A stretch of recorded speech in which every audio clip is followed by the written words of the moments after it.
महाराष्ट्राचं एक सत्ता केंद्र म्हणून पाठिंबाच्या काळामध्ये सांगली जिल्हा हा ओळखायचा, पण अलीकडच्या काळामध्ये तो ओळखायचा सर्व कमी झालेला आहे. तर नेमकं अशी कोणती कारणं आहेत ते हा ओळखायचा कमी झालाय? तर सांगली जिल्ह्याचं वजन महाराष्ट्रामध्ये कमी झालंय का? हे नेमकी कोणकोणती कारणं आहेत या व्हिडिओमध्ये पाहणार आहोत. नमस्कार, मी संभाजी आणि संभाजी अर्जुन तुराय या चॅनलमध्ये तुमचं सहर्ष स्वागत आहे. तर असेच आपण नवनवीन व्हिडिओ घेऊन येत असतो, त्यामुळं आपल्या चॅनलला एक लाईक करा, कारण काय की तुम्ही एक लाईक केल्यामुळं एक पुढचा व्हिडिओ बनवण्यासाठी एक प्रेरणा मिळते. तर तसं सांगलीच्या जडणघडीमध्ये, महाराष्ट्राच्या जडणघडणीमध्ये सांगली जिल्ह्याने अनेक असे क्रांतिपुरुष नंतर अनेक नेते दिलेले आहेत. तर तसं पाहायला गेलं तर स्वातंत्र्यामध्ये वसंतदादा पाटील असेल, नंतर क्रांतिसिंह नाना पाटील असेल, नंतर जे.डी. बापू लाड असेल, या व्यक्तींनी अनेक वेळा इंग्रजांना पळ करून एक स्वातंत्र्यासाठी एक मोलाचं योगदान देशासाठी दिलेलं आहे.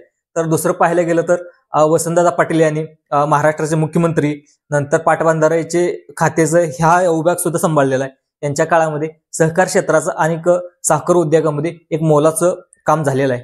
तर दुसरं पाहायला गेलं तर जे कडेगावचे आहेत पतंगराव कदम यांनी सुद्धा महाराष्ट्राच्या जडणघडणीमध्ये भरपूर मोलाचं काम केलेलं आहे. त्यांनी शैक्षणिक क्षेत्रामध्ये एक क्रांती घडवून आणलेली आहे. तर वेगवेगळ्या शहरामध्ये त्यांची विद्यापीठ आहेत, त्यामुळं त्यांचं एक शैक्षणिक क्षेत्रामध्ये एक मोलाचं योगदान आहे. तर दुसरं पाहायला गेलं तर महाराष्ट्राचे एक लाडके नेते उपमुख्यमंत्री म्हणून आराराबा पाटील यांनी सुद्धा काम पाहिलेलं आहे. नंतर त्यांनी गृहमंत्री पद म्हणून एक महाराष्ट्राचा गृहमंत्री कसा असावा, एक आदर्श गृहमंत्री म्हणून त्यांनी अनेक गोरगरिबांची प्रत्येक वर्षाला भरती काढून गोरगरिबांची मुलं भरती करून घेतली. त्यामुळं असे अनेक नेते, नंतर जयंत पाटील असतील, यांनी सुद्धा अनेक वेळा अर्थमंत्रीपद भूषवलेलं आहे. तर पण अलीकडच्या काळामध्ये अशी कोणतीही गोष्ट आहेत आणि आज ह्याच्यामध्ये पाहायला गेलं तर 2024चा मंत्रिपदाचा जो सोहळा झाला त्या ह्याला सांगली जिल्ह्याला वगळण्यात आलं. यांची कारणे काय आहेत या व्हिडिओमध्ये पाहूया. तर या सांगली जिल्ह्यातून गोपीचंद पळकर यांचं नाव आघाडीवर होतं, तर त्यांचं नाव का वगळण्यात आलं हे सुद्धा सुरुवातीला पाहूया. तर तसं पाहायला गेलं तर 12/12 आणि 2024 हा एक तारीख. तर या तारखेमध्ये शरदचंद्र पवार यांचा वाढदिवस होता. तर या वाढदिवसाला शुभेच्छेच्या निमित्ताने भेटण्यासाठी अजितदादा, राष्ट्रवादी काँग्रेस पार्टीचे प्रमुख नेते, राष्ट्रवादी काँग्रेस पार्टीचे अध्यक्ष अजितदादा पवार, नंतर प्रफुल्लभाई पटेल, नंतर सुनील तटकरे, छगन भुजबळ हे लोक भेटण्यासाठी गेलेले होते. तर जवळजवळ त्यांच्यामध्ये अर्धा तास चर्चा झाली. तर चर्चा कोणती नेमकी झाली हे स्पष्ट होऊ शकलं नाही. तरी पण अजितदादा पवार राष्ट्रवादी काँग्रेसमध्ये शरद पवार हा गट आहे विलीन होण्याची चर्चा आता रंगू लागली.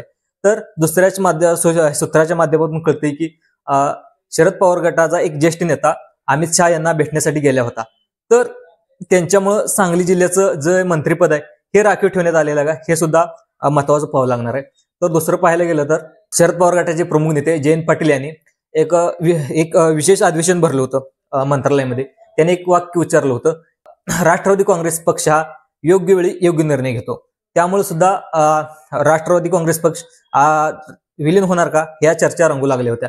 नंतर ज्यावेळी विधानसभा व्हायच्या अगोदर जशा शरद पवार गट आणि अजितदादा गट जसा टोकाचा एकमेकांवर टीका करायचे, ते विधानसभा झाल्यानंतर त्या संपूर्ण मावळ झाल्या. त्यामुळे सुद्धा एक शंका उपस्थित होते. तर दुसरं पाहायला गेलं तर कर्जत जामखेडमध्ये अजितदादांनी रोहित पवार यांना अप्रत्यक्षपणे केलेली मदत, हे सुद्धा पुढच्या काळामध्ये अजितदादा गटामध्ये विलीन होणार का याची शंका सुद्धा उपस्थित होती. तुम्हाला काय वाटतं या तुमच्या प्रतिक्रिया कमेंटमध्ये सांगा.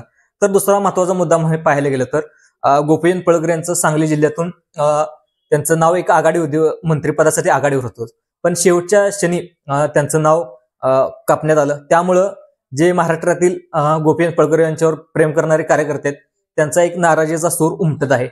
त्यामुळं कोणतं ना कोणतं गोपीचंद पळकर यांना एक महत्वाचं पद देऊन त्यांचा योग्य तो सन्मान करावा, त्यामुळे अशी महाराष्ट्रातल्या सर्व कार्यकर्त्यांची एक इच्छा आहे. तर दुसरं पाहायला गेलं तर खानापूर आटपाडीमधून जे अनिल बाबर, आता ते स्वर्गवासी आहेत, ते जवळजवळ चार वेळा निवडून गेलेत आणि त्यांचे सुपुत्र सुहास बाबर हे 5व्या वेळा विधानसभेवरती निवडून गेलेले आहेत. तर ह्या 5व्या वेळा गेलेल्यामुळं ते जवळजवळ 71,000च्या फरकाने 76,000च्या फरकाने ते विधानसभेवर निवडून गेलेत. तर त्यांचा मंत्री शिंदे गटातून, शिवसेना या शिंदे गटातून त्यांचा मंत्रिमंडळामध्ये समावेश होईल असं अपेक्षा होती, पण तिथंही त्यांना मंत्रिपद शिवसेना गटातून सांगली जिल्ह्याला मुकावं लागलं. तर दुसरं पाहायला गेलं तर भारतीय जनता पार्टीतील जवळजवळ मिरज मतदारसंघ असेल, नंतर सुरुवातीला जत मतदारसंघातून भारतीय जनता पार्टीच्या तिकीटावर सुरेश भाऊ खाडे यांनी निवडणूक लढवली होती. नंतर सलग 4 वेळा मिरज या मतदारसंघातून ते सातत्याने निवडून येत आहेत. गेल्या वर्षी त्यांना सामाजिक न्याय मंत्रिपद हे भेटलं होतं. नंतर सांगली जिल्ह्याचं पालकमंत्री सुद्धा भेटलं होतं. पण नंतरच्या काळामध्ये आता 2000च्या ह्याच्यामध्ये त्यांचा सुद्धा मंत्रिपदाचा पत्ता कट करण्यात आला. तर नेमकं असं काय घडलं की सांगली जिल्ह्याला मंत्रिपदापासून वंचित ठेवण्यात आलं आहे? तर यांच्या शरद पवार गट अजितदादा राष्ट्रवादी काँग्रेस पार्टी विलीन होईल का? झाला तर एक सांगली जिल्ह्याला राष्ट्रवादी काँग्रेस पार्टीच्या नेत्याला मंत्रिपद मिळू शकते का? तुम्हाला काय वाटतं? तुमच्या काय कमेंट आहेत ते तुमच्या कमेंट बॉक्समध्ये कळवा आणि आपल्या चॅनेलला हा व्हिडिओ आवडला असल्यास जास्तीत जास्त लाईक करा, सबस्क्राईब करा. धन्यवाद.